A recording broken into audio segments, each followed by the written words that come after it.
Gledaj, brate, da bi napravio u 5 minuti da ti objasniš što je treba za dobru picu, možda bi trebali krenuti od neke osnovne baze, da imamo barem tijesto. Jer ovo sve ostalo više manje što ću pokazat, može se ili ne mora s time raditi, može se uzeti neka alternativa, ali ako nemaš tijesta, tehnički nemaš kako je napraviti picu, budimo realni, jeli?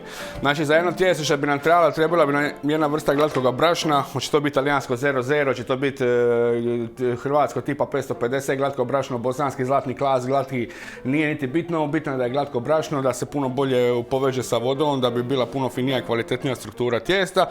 Uz to brašno bi nam trebalo nešto kao kvasac, hoće li to biti jedan italijanski Lievito Madre, prirodni kvasac, hoće li to biti kocka kvasca, hoćete li raditi bigu, hoćete li raditi puliš pa s time dizati, hoćete li uzeti staru bulu pa ubaciti u svježe tijesto i s time digni tijesto, nije ni bitno, ali tehnički bi trebali imati neku izvor gljivica. Trebat će vam sol da bi dali malo bolju strukturu i okus tijestu, jer sol isto djeluje na žilavost i na rastezljivost tijesta, što više soli ima, ono je dosta tvrđe i jače, teže puca. Treba vam voda naravno, kad radite na ruke boli vas brige, morate slobodno staviti normalnu vodu, može čak biti toplija, nije toki neki problem, jer nećete toliko napraviti trenja sa rukama, jer ga ne možete napraviti koliko može mašina, ne možete toliko konstantu imati.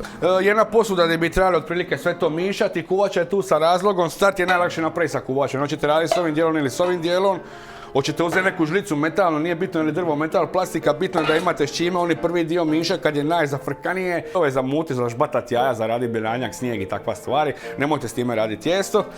Vidit ćete po internetu 70% hidracije, 90%, 130% nema ni brašna, samo voda se baci na, šalim se naravno, karikiram, ali to vas isto možda bunilo, veoma jednostavna stvar, postotak vlage u brašnu. Znači ako imate kilo brašna, 50% hidratacije bi bilo da na kilu brašna imate pol litre vode u tome, to vam je to. Ako idete 70% na kilo brašna imate 7 deci vode, ako je 80% you get my grip. Ako ćemo biti doma, pošto me ipak prijatelj pita da bi za to doma napravio, možda neko nema ovako jednu krušnu peć u kući, ima jednu ovakvu tepsiju, možda ima jednu čak i ovakvu tepsiju, sve to igra. Dublje tepsije ne bi toliko preporučivao si ako neće biti deblja pizza, jer je dosta teže izvaditi iz duboke tepsije, nije kao burek, dok recimo ovako jedna dubina ne bi stigla da je dublje od ovoga i eventualno može ti biti ova veličina ako želiš, ako ćeš raditi za obitelj picu. Morate znati da se ove pice peču neki 200-250, neke pečice do 300-350 kućne mogu potegnuti. Kontajte da se više suši pizza nego što se peče. I uvijek kontajte da ćete treba bokunčić ranije izvaditi da bude malo bliđan nego da bude onako kao puna boje, puna šmeka i svega što bi vidjeli u pizzerijama. Jer jednostavno je teško izvesti da ona bude meka, a pečena. Lopate. Ovo su, ajmo reći, amaterske lopate, ova čak je poluprofesionalna, baš je napravljena za to, dok je ovo recimo lopata mojih rukodjela napravljena ima jedno 12 godina. A jedno jedu nešto pizza već do sada je ispekla i dosta je, vidite kako je dosta slab lim, može se ono poprilično savijati što nije dobro, pravi materijal za ovo bi bio aluminij.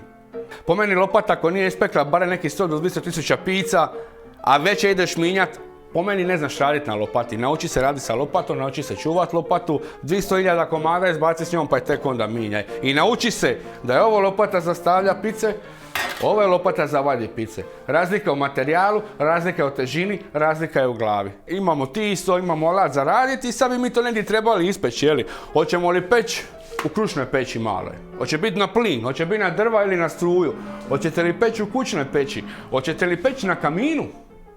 Nema problema, hoćemo peći na tavi i to ćemo vam isto pokazati kako napraviti picu na tavi, to je po meni najjednostavnijih pizza na ovome svijetu, ne treba ti oprema, treba ti tava i poklopac i doviđenja. I to će vam se najviše svidjeti kako mu stvari stoje 100%.